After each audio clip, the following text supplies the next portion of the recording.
Before then, Derbyshire's Chief Constable has told this programme that some children are being abused by their own parents for online paedophiles.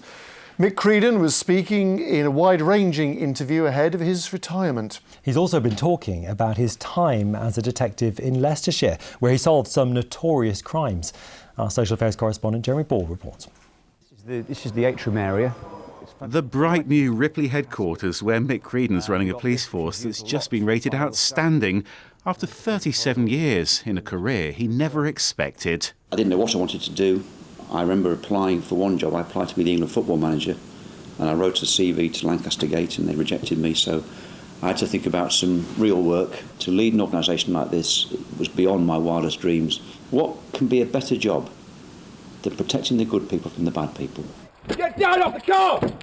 Now Mick Creedon's in charge of officers who have to deal with incidents like this. Stay where you are! They're using these new body-worn cameras to gather evidence, but technology's helping criminals too. And the biggest challenge, he says, isn't policing the streets, it's tackling online crime. We've had people who abuse their own children and had others then who can watch this happening through live streaming. We've had people who are taking the worst imagery of their children and they're posting it online. We are sadly seeing on the internet some of the most depraved, horrific child exploitation, and I think the public will be horrified if they knew it. One of the lines of inquiry we are following is obviously mistaken identity. As a detective, Mr. Creedon solved several murders in Leicestershire. Gary Davis was jailed after horrific cruelty caused the death of his girlfriend's 4-year-old son. And this is where the lorry driver Alan Kite dumped one of 2 women he'd strangled. When he was convicted of murdering Samo Paul, her family were watching in court. I remember the outpouring of emotion and them hugging me in the Crown Court while the jury were there and afterwards. I just remember thinking, this is what it's all about. His proudest achievement, bringing this man to justice. Frank Beck ran several children's homes where youngsters were systematically sexually abused.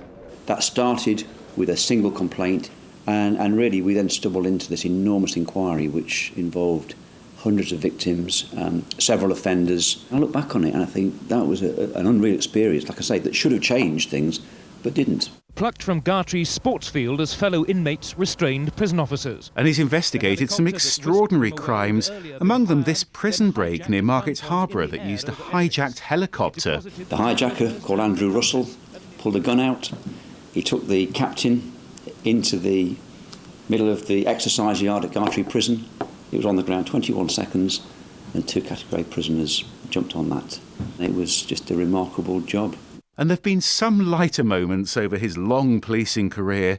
There was one celebration where Mick and his colleagues got more than they bargained for. A stripper gang came into the pub. The strange thing about the stripper gang was it seemed a very authentic police uniform.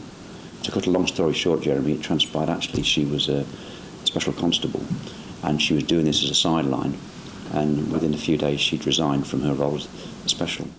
Mick Creedon's going to finish his policing job with a charity bike ride around Derbyshire. And his advice to the next Chief Constable, enjoy it, and that'll breed success. Jeremy Ball, BBC's Midlands Today, Ripley.